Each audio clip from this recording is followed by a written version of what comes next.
Hey, Coughlin. It seems you are noticing the same things I am. I was actually planning on making a video, actually a couple of videos, addressing the points that you bring up here. So I'll start with atheists first. I have noticed lately that the lies religious people used to make up about atheists being abusive and hurling insults at them in their channels has started to come true. I actually made another video kind of about this called Of Arguments and Ad Hominem. But the problem was really just a handful of idiots at the time. Most of it was just trolls. However, recently, it seems like the problem is really pervasive.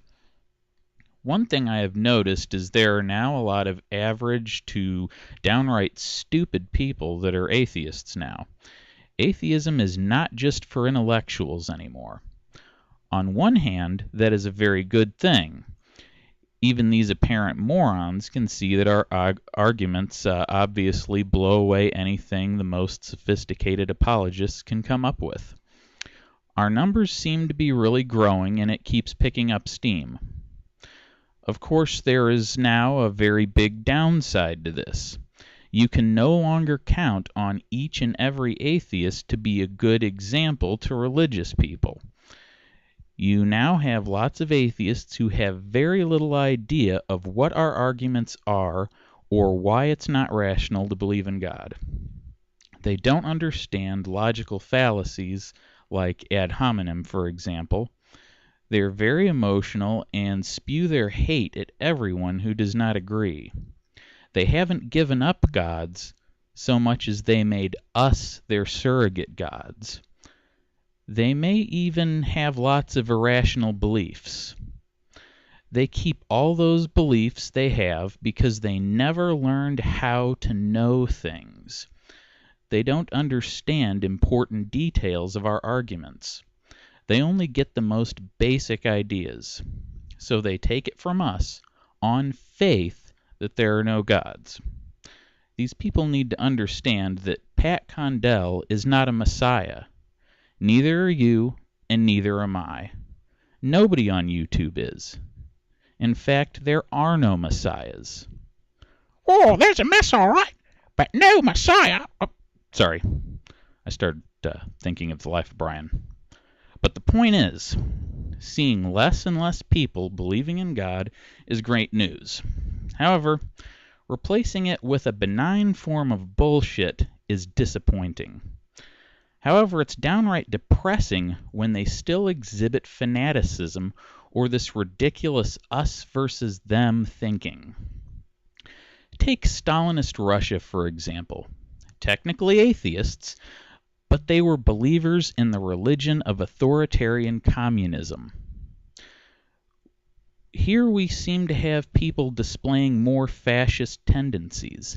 It's like nationalism, but with allegiance to a group or idea rather than a nation. They have really missed the point of what people such as myself are trying to do here. I don't give a flying fuck about what people believe. The belief in and of itself is irrelevant. It's the things done in the name of the belief that matter. It's all the cruelty, injustice, barbarism, and just abridging of people's rights that is the problem. The end goal is to know that maybe someday, after I've died, people will enjoy a peaceful, harmonious world free from all forms of irrationality and the problems that it brings. Now, on to Muslims. I kind of divide them into three categories: wackos, moderates, and liberals. I've only seen interviews of the first group and videos of their actions. The other two groups I have actually interacted with a fair amount on here. The wackos are easy to define. They are the ones that are actually acting on what the religion teaches them. They have no problem with killing and blowing shit up and all that. That's why I refer to them as wackos, after all. The moderates see insulting Muhammad and Islam as being just as serious as murder. They They say that the religion teaches them to take things the way that they do. It seems super sensitive to us, but they say that's what Islam teaches. So they see these people who got killed for insulting Islam as having done something just as bad as the people who killed them.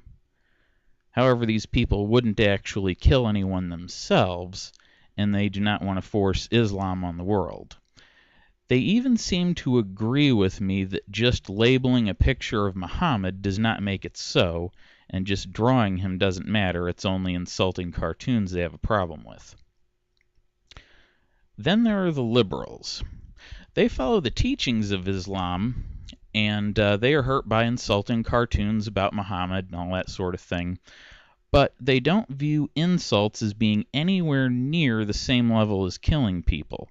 They highly value peace and getting along with others. I actually quite like some of them. They're really great people if you get to know them. I don't like seeing them getting lumped in with terrorists. With the moderates, I don't really care. They're nonviolent, but at the end of the day, they're still fundies. But the ones I refer to as liberals are not like that at all. I really think we should stick up for them when they get lumped in with fundies. Of course, after defending them against moderate Muslims one time, I don't think I'll do that again. I think being defended by an atheist just makes it worse in that scenario. I like much of what Thunderfoot had to say in his video, but references to military action in response to terrorism that had yet to occur seemed really out of place. I don't see the need to say, "Hey, don't attack us because we have more military power." I also found that I agreed with a lot of what Dawa had to say until he started with the threats. He was making good points. There was no reason to take up that typical petty, threatening stance, posturing with exaggerated offense like a big crybaby.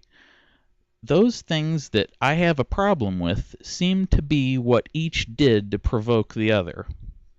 If people would just stop doing that, things would go a lot more smoothly.